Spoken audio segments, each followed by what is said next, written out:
morning. This lecture video is going to quickly go over the cardiac cycle. The cardiac cycle is going to refer to the period of time that begins with the contraction of the atria and ends with ventricular relaxation. So basically how the heart's going to be working from start to finish, and it corresponds to the different waves on the ECG.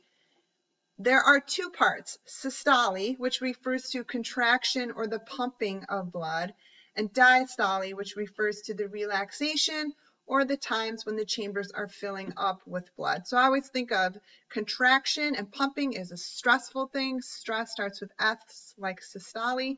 So when we talk about blood pressure next week, we talk about systolic over diastolic. That's what we're referring to, pumping versus filling.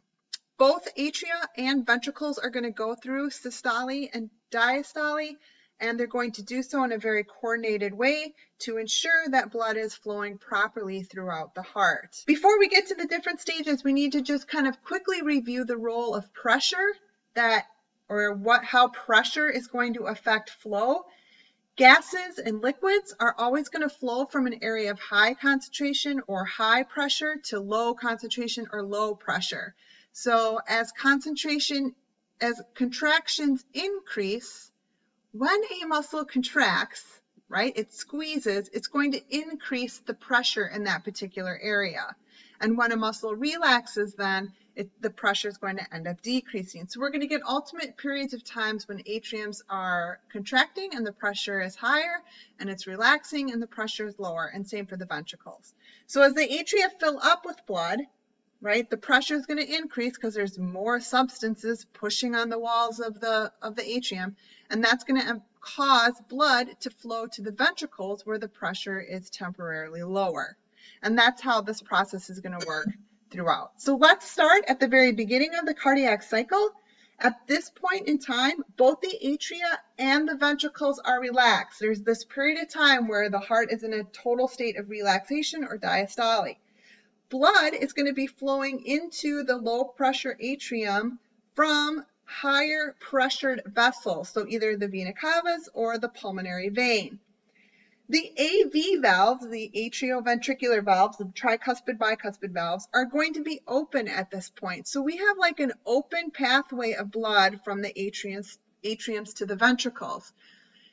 This is about 70% of the blood that will eventually fill the ventricles comes from this open flow process, okay? And we call the amount of blood in the ventricles at this point the EVV, or the end diastole volume, and it's roughly about 130 milliliters of blood. The semilunar valves then, so going into the pulmonary valve and the aortic valves, they are closed. So right now we've got blood flowing pretty straight through the atriums and the ventricles. Both of them are kind of filling up with blood. So we're going to start then with atrial systole and then go into atrial diastole. So what's going to happen is the P wave, so contraction of the atrium, is going to cause an increase in the pressure, right? We're squeezing, pressure's increasing, and that's going to push blood into the ventricles. It's going to fill that remaining space in the ventricles. Remember, we were filling some of it up just with that open flow, but now the remaining space is going to be filled up, and this process lasts about 100 milliseconds. As this process is occurring then, the pressure is going to start building in the ventricles. It's going to actually cause the ventricles to go into diastole too. So there's going to be like this period of kind of, I don't know if you want to call it transition, where we go from atrial diastole to ventral systole. But at the end of this, repolarization of the atria are going to occur, and that's going to end up putting the atrium back into diastole, back into that period of relaxation. Now, like I said, as that blood is filling those ventricles, that's going to push the ventricles into a period of systole, right? So a period of stress where it's going to contract. This is represented by the QRS complex. The ventricles are going to fill up with blood. That's going to cause the pressure inside those ventricles to increase. They're eventually going to shut those AV valves up so we don't have backflow. but for a little period of time, the pressure won't be high enough to push open the semilunar valve, so the pulmonary valve or the aortic valve. And so they will also remain closed. And they'll do that until the pressure hits a certain point.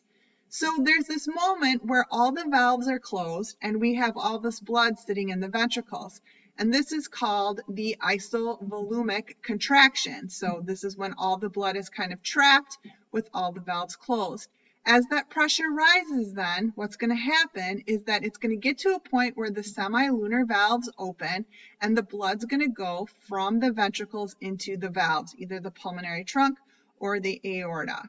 This is going to spit out about 70 to 80 milliliters of blood, and we call this the stroke volume. So that leaves us with about 50 to 60 milliliters of blood that actually stays in the ventricle, and this is called the end systolic volume. So this is the active point of contraction of the ventricles.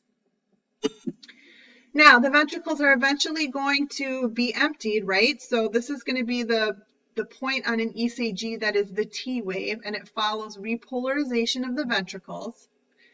And there are two phases of relaxation then. What's going to happen is the first phase is the isovolumic ventricular relaxation phase. Say that 4 times fast.